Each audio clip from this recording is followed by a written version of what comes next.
Michael thought he had found his forever in Daniel, the charming 27-year-old who seemed to fill every empty space in his life.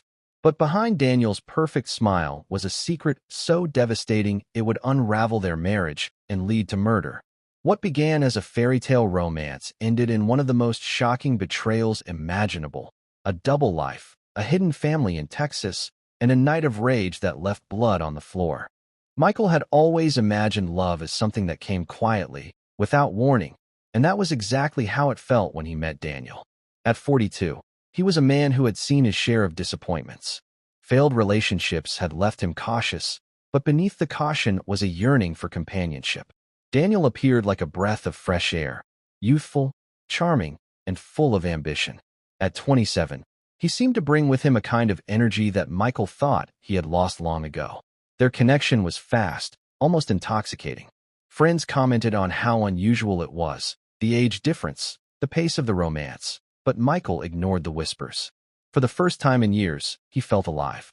The wedding was small but meaningful. Close friends and a few family members gathered in a quiet garden, where vows were exchanged under the soft glow of evening lights. Michael held Daniel's hand and believed in every word they spoke. The promises of loyalty and forever felt unshakable, written into the very fabric of their union. It didn't matter that they had only known each other for a short time. What mattered was the intensity, the certainty that they belonged together. Life after the ceremony felt like stepping into a dream. Michael and Daniel decorated their shared home with laughter and late-night conversations, filling the walls with a warmth that Michael had craved for so long. He marveled at the way Daniel seemed to fit seamlessly into his world, a puzzle piece he hadn't realized was missing. For Michael, it wasn't just love, it was redemption.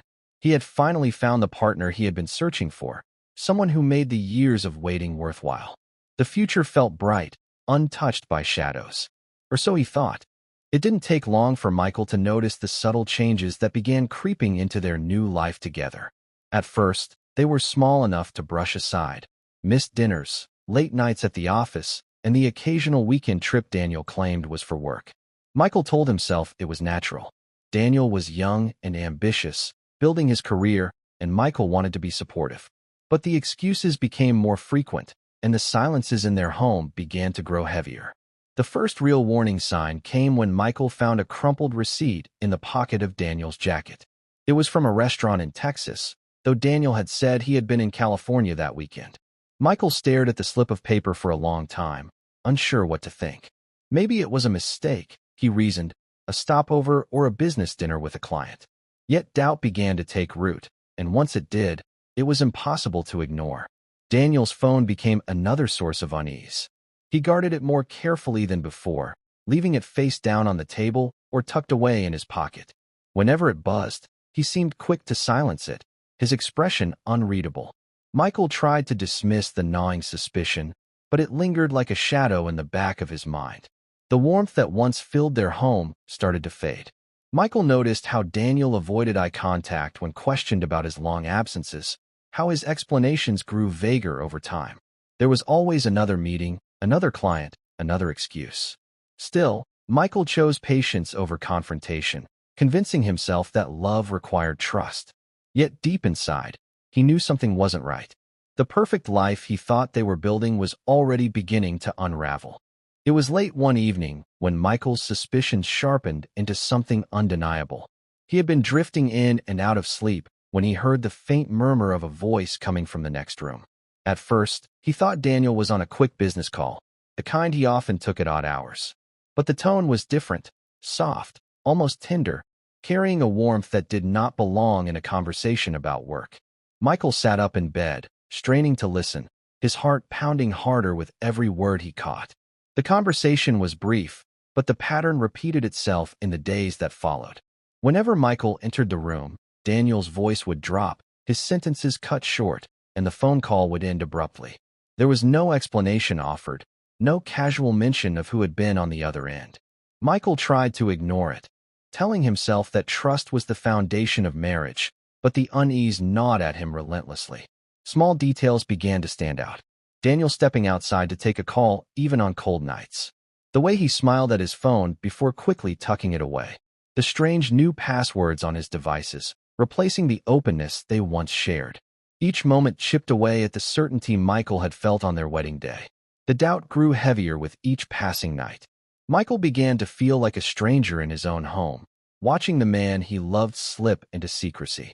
What frightened him most was not just the possibility of betrayal, but the realization that Daniel seemed skilled at hiding something much larger than an innocent friendship. That single late-night phone call had opened a door Michael could no longer close. The truth was there, lurking in the shadows, waiting to be uncovered. Michael's patience finally ran out the day Daniel announced another weekend trip for work. The destination was, as usual, California, or at least that was what Daniel claimed. Something in his tone felt rehearsed, and Michael could no longer ignore the growing suspicion twisting inside him. Quietly, he made his own plan. He would follow Daniel, not out of curiosity, but out of desperation to know the truth. The journey began before dawn. Michael kept a safe distance, trailing Daniel's car through highways and long stretches of empty road. Hours passed, and soon it became clear that Daniel was not heading west toward California. Instead, he veered south, crossing into Texas with a familiarity that sent a chill down Michael's spine. Michael gripped the steering wheel tightly, each mile confirming what he had feared all along. Daniel had been lying to him. In a small Texas town, Daniel pulled into a quiet neighborhood lined with modest houses. Michael parked discreetly, his eyes fixed on Daniel as he stepped out of the car. What happened next shattered the fragile hope that remained. Daniel walked up to a brick house and was greeted at the door, not with the formality of a client visit, but with the embrace of a woman. 2 young children ran out, clinging to him with the kind of joy that spoke of familiarity and love. Michael sat frozen in his car, his chest heavy, his breath shallow. The scene unfolding before him was not the life of a traveling businessman. It was the life of a husband and father. Everything he thought he knew about Daniel crumbled in an instant. The lies, the secrecy, the phone calls, it all made sense now. Daniel had not been building a future with Michael. He had been living a double life. The drive back from Texas was silent, filled with the kind of emptiness that swallows thought. Michael replayed the images over and over. Daniel walking confidently into that house, the woman smiling at him with the ease of a wife, the children leaping into his arms like they had done it 100 times before. It was undeniable. Daniel wasn't just hiding something small. He was hiding an entire family. The details began to fall into place with terrifying clarity. The frequent trips, the carefully guarded phone calls, the unexplained absences, they all pointed to a life that had existed long before Michael entered the picture. Daniel had a wife named Claire, a woman who had likely built her world around him, and 2 children who depended on his presence. Michael realized with horror that he wasn't Daniel's first choice. He was part of a deception that had been meticulously constructed to keep 2 worlds apart. Back home, Michael sat surrounded by wedding photos, their smiles now haunting reminders of promises that meant nothing. Every word Daniel had spoken on their wedding day felt poisoned, every shared memory tainted by betrayal. He thought of the evenings they spent planning their future, talking about vacations, and imagining growing old together. All of it was a lie, carefully staged to keep him from seeing the truth. The sense of humiliation cut deeper than the betrayal itself. He had introduced Daniel to friends as his forever, defended their love against doubts, and built his identity around the belief that he had finally found someone honest. Now, he saw himself as nothing more than a pawn in a cruel game. Love had been replaced with deceit, and the weight of that realization pressed heavily on his heart. Michael's discovery became an invisible chain that bound him day and night. Sleep abandoned him, and food lost its taste. The images of Daniel's secret family replayed in his mind like a cruel film on endless repeat. He could see the woman's welcoming smile, the children's eager arms, and Daniel's ease in that home.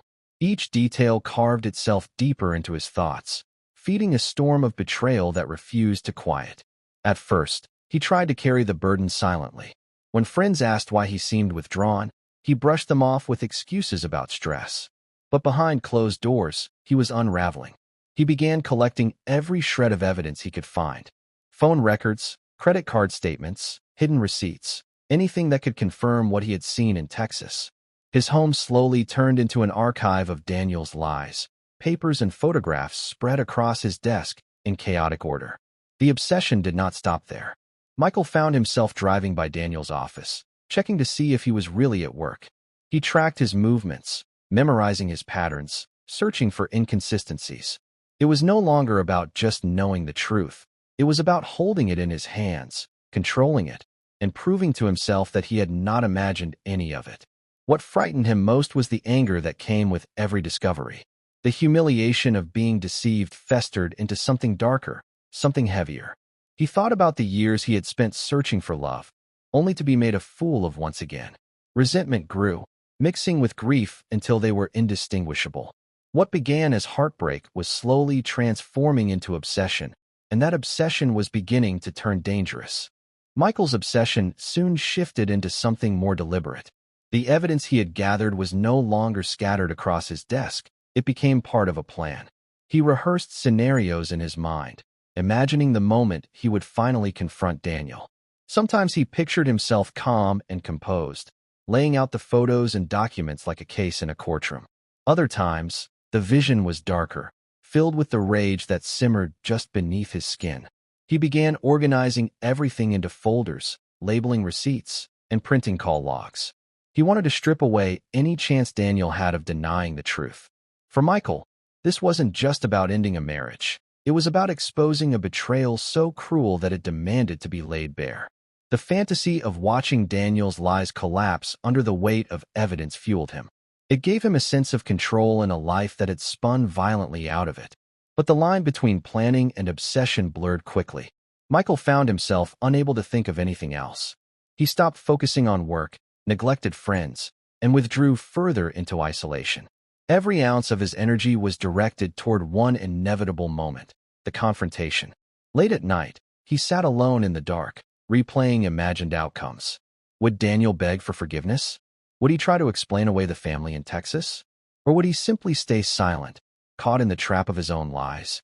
The questions tormented Michael, but they also pushed him closer to an edge he had not yet acknowledged. What had started as a plan to reclaim his dignity was slowly hardening into something fueled less by justice and more by revenge.